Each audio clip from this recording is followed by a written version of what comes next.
ব্রাহ্মণবাড়িয়া শহর, রাতের শহর। আমরা রাতে ঢুকছি ব্রাহ্মণবাড়িয়া তিতাস নদী দিয়ে। ওই যে তিতাস নদীর অবস্থা, সবার মধ্যে একটা আতঙ্ক কাজ করতেছে। ওই যে ব্রাহ্মণবাড়িয়া শহর, খুব সুন্দর লাগতেছে, কালো পানি, আর সবাই নীরবে ওই জালমুড়ি খাচ্ছে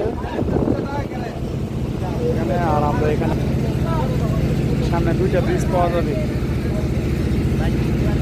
একটু পরে হয়তো এইভাবে আর দেখা যাবে না, প্রাকৃতিক আলো দিয়ে কৃত্রিমভাবে আলো জ্বালাতে হবে। যাই হোক, এই অন্ধকারে শহরটা অনেক সুন্দর লাগতেছে। আমাদের নৌকা ভ্রমণটাও অনেকটা ভালো লাগতেছে এখন দেখতে পাচ্ছি। মূলত ব্রাহ্মণবাড়িয়া শহর পরিষ্কার এবং সুন্দর। আমি অনেকক্ষণ ধরে দেখছি, হয়তো বা ভিডিও করার সময় পাই না। এখন এখানে দুইটা শীত। এর আগের বার 2-3 বছর আগে এখানে নাকি আমাদের নৌকার বইটা বাঁধছিল। এখন আমরা সবাই সতর্ক, আল্লাহ ভরসা, সবাই দোয়া করবেন।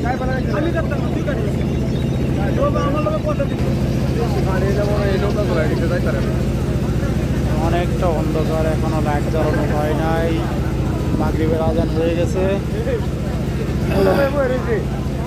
সবাই নৌকার সবাই বাইরে সৌন্দর্য উপলব্ধি করতেছে এখানে বসে। ওই জায়গায় আকাশে চাঁদ দেখা যায়, এখানে অনেকে বসা। এখানে ফ্যামিলি সহ আসছে আমার বিয়াই।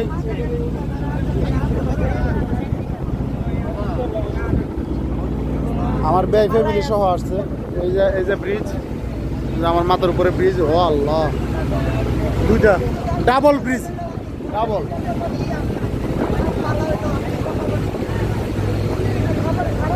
Two-way bridge, very nice. Wow. Enjoy, enjoy. মাজারে আসলে শুধু মাজার জিয়ারত হবে তাই না, তাছাড়া অনেক কিছু দেখা যাবে আশেপাশে। হ্যাঁ, ওই যে মাজার।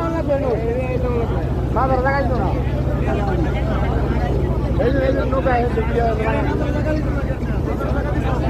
মাজার ছাড়াও এখানে সিটি আছে। আমরা এই আখাউড়া সিটিতে থাকবো।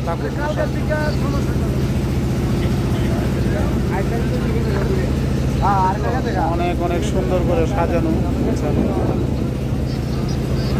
ইনশাল্লাহ আমরা যাচ্ছি। পানি কম আছে, তাই ইনশাল্লাহ সমস্যা হবে না। পানি কম থাকলেও পানির স্রোত খুব বেশি, পানিতে ঢেউ প্রচুর। এই দেখেন কত ভয়াবহ ঢেউ।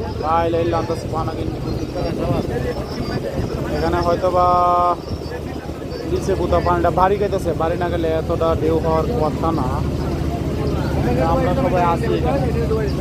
এটা হচ্ছে রেল লাইনের ব্রিজ। আমাদের মাঝি ভাই অনেক তীক্ষ্ণ। Double line, double bridge, double line. Mike, slowly slowly, slowly.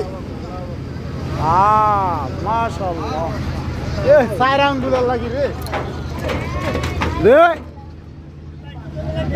ফ্যাসটা তো লাগাই দিছিল রে ভাই। সামনে তো ডাবা, সামনে ডাবা দিতে লাগে না, রাস্তা টাঙ্গাই।